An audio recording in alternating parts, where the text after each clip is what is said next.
Good evening प्यारे साथियों। आप सभी का स्वागत है आपके अपने YouTube channel science Galaxy education में। आज की इस क्लास में हम लोग पढ़ेंगे प्रतिस्थापन विधि से समीकरण को कैसे हल करें। तो जैसे ये हमारे पास एक समीकरण है और ये समीकरण कैसा है, तो ये समीकरण दो चर वाले रैखिक समीकरण है। तो यहाँ से हम सीखेंगे कि इन समीकरणों को प्रतिस्थापन विधि से कैसे हल करते हैं। तो चलिए समझते हैं। देखिए यहाँ पर हमारे पास दो समीकरण है और हमारे पास दो चर राशियां भी हैं। दो चर राशियां कौन कौन है, x और y। तो ये हमारा ऊपर वाला पहला इक्वेशन है और दूसरा वाला दूसरा इक्वेशन। हम क्या करेंगे, किसी एक समीकरण से x का मान y के पदों में या y का मान x के पदों में निकालेंगे और दूसरी समीकरण में लाके रखेंगे। तो यहां से हम पहले इक्वेशन को लिखते हैं, 2x प्लस 3y बराबर 5। यहां से हम x का मान y के पदों में निकालेंगे, तो x को बाएं तरफ रखेंगे और इसको इधर लाएंगे, तो ये हो जाएगा 5 माइनस 3y। और इधर लेफ्ट हैंड साइड में 2 से गुणा किया गया है, तो यहाँ भाग हो जाएगा, तो 5 माइनस 3y बटा 2। तो यहाँ से x का मान y के पदों में मिल चुका है। ठीक है, तो हम इसे इक्वेशन फर्स्ट मानेंगे और ये जो हमारा है ये इक्वेशन सेकंड हो जाएगा।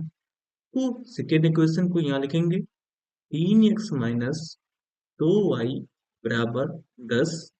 और यहाँ पर जहाँ x है तो समीकरण एक से x का मान उठा के समीकरण दो में हम रख देंगे। ये समीकरण दो है, तो लिखेंगे समीकरण एक से x का मान समीकरण दो में x का मान समीकरण दो में रखने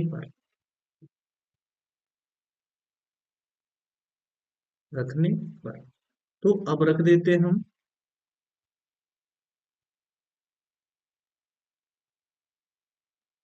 तो जहां पर x है वहां पर हम मान रखेंगे, तो 3x का मान हमें मिला है 5 माइनस 3y बटा 2 बराबर सॉरी माइनस 2y और बराबर 10। अब इसे हल करेंगे, इस 3 का गुणा ऊपर होगा, 3 पचे 15 माइनस 3 त्रिक का 9y और बटा 2 माइनस ये 2y बराबर 10। यहां से इसको आगे हल करेंगे, तो देखिए इस दो का इस दो से गुणा हो जाएगा, तो ये हो जाएगा 15 माइनस 9y और 2 दुना माइनस 4y और ये हो जाएगा बटा 2 बराबर 10। अब यहां से देखिए इस y और y वाले पद को दोनों माइनस में हम जोड़ लेंगे, तो माइनस 9y माइनस 4y तो हो जाएगा माइनस 13y और यहाँ पर 15 लिखेंगे। देखिए लेफ्ट हैंड साइड में दो का भाग किया गया है, तो इधर आपकी ये गुणा हो जाएगा, तो 2 का गुणा 10 से होगा, तो ये हो जाएगा 20।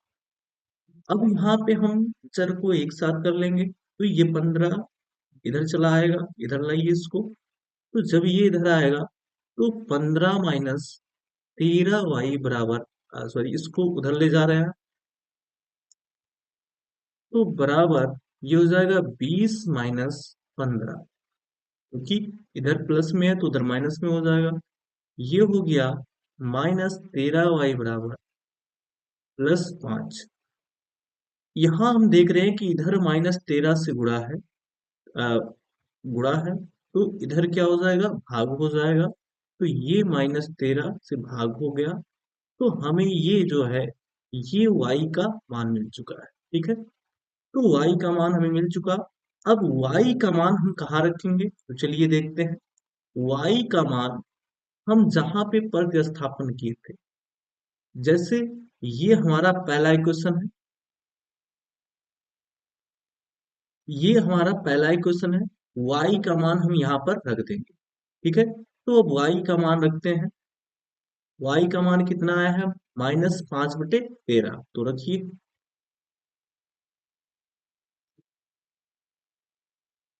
समीकरण एक से समीकरण एक से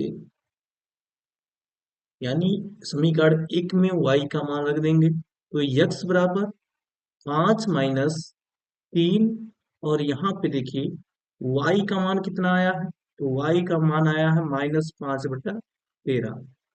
सॉरी, एक बार देख लेते हैं। हाँ, -5/13 आया है।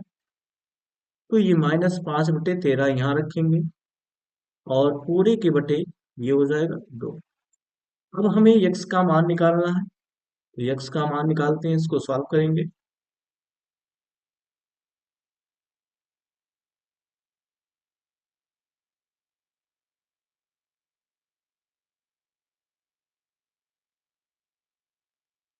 अब इसको हल करिए, तो ये हो जाएगा x बराबर 5 माइनस, ये 3 का गुणा कर दीजिए तो प्लस हो जाएगा 5×3 = 13 और ये हो जाएगा बटा 2। तो x बराबर इस 13 का गुणा 5 से हो जाएगा 13 बचे 65 प्लस 15/13 और इस पूरे के बटे 2 हो जाएगा। अगली लाइन में से हल करेंगे तो जोड़ लेंगे 65 15 80 और 80/3 और ये दो इसके साथ गुणा हो जाएगा, तो इसे काट दीजिए। 40 × 80, तो x बराबर कितना आ गया? 40/3। तो ये हमारा x का मान हो गया 40/3 और y का मान आया था -5/13। तो हम इसी तरह, ठीक है, दो चर वाले रैखिक समीकरण को हल कर सकते हैं। ये हमारा प्रतिस्थापन विधि है। एक और एग्जांपल को देखते हैं। ये हमारा दूसरा सवाल है, इसको भी हम लगा के चेक करते हैं। इसमें हम क्या करेंगे? समीकरण 2 से ट्रांसफर करेंगे और समीकरण 1 में रखेंगे। हम इसे समीकरण 1 मान लेते हैं। यहां से ट्रांसफर करते हैं तो ये हो जाएगा 3x, ये 2i इधर लाइए तो हो जाएगा 10 + 2i। इधर 3 से गुणा है तो इधर भाग हो जाएगा, तो 10 + 2i/3। ये हमारा हो जाएगा समीकरण 2। समीकरण 2 में x का मान जो आया है उसको हम समीकरण 1 में रखेंगे। तो समीकरण 2 से x का मान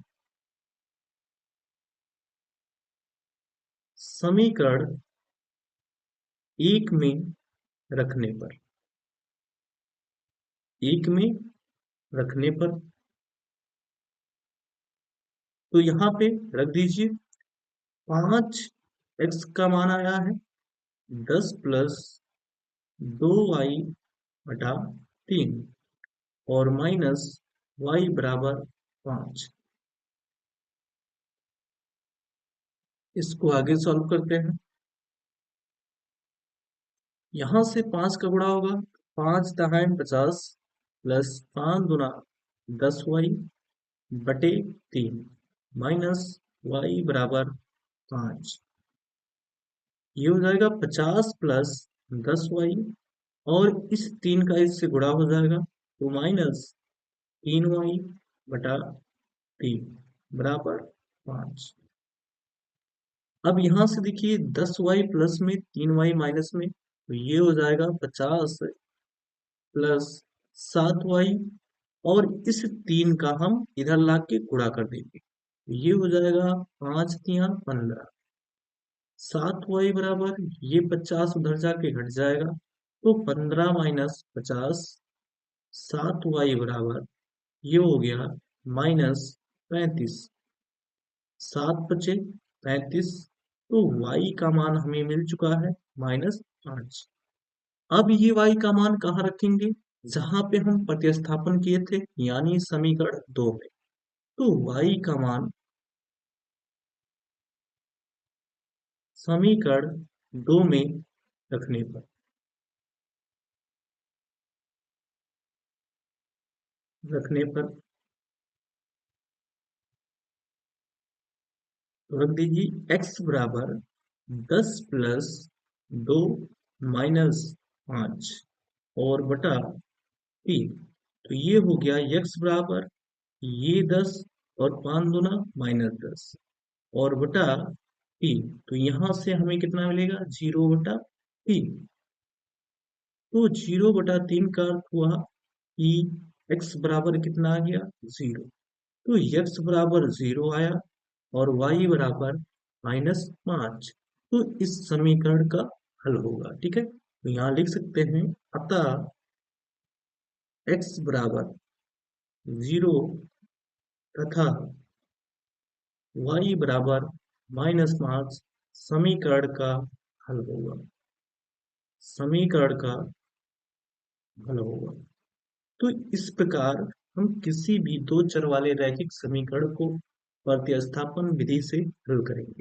ठीक है, तो अगले सेशन में हम मिलेंगे आपको इसी दो चर वाले रैखिक समीकरण को हल करने की एक नई विधि के साथ, जिसे हम विलोपन विधि कहते हैं।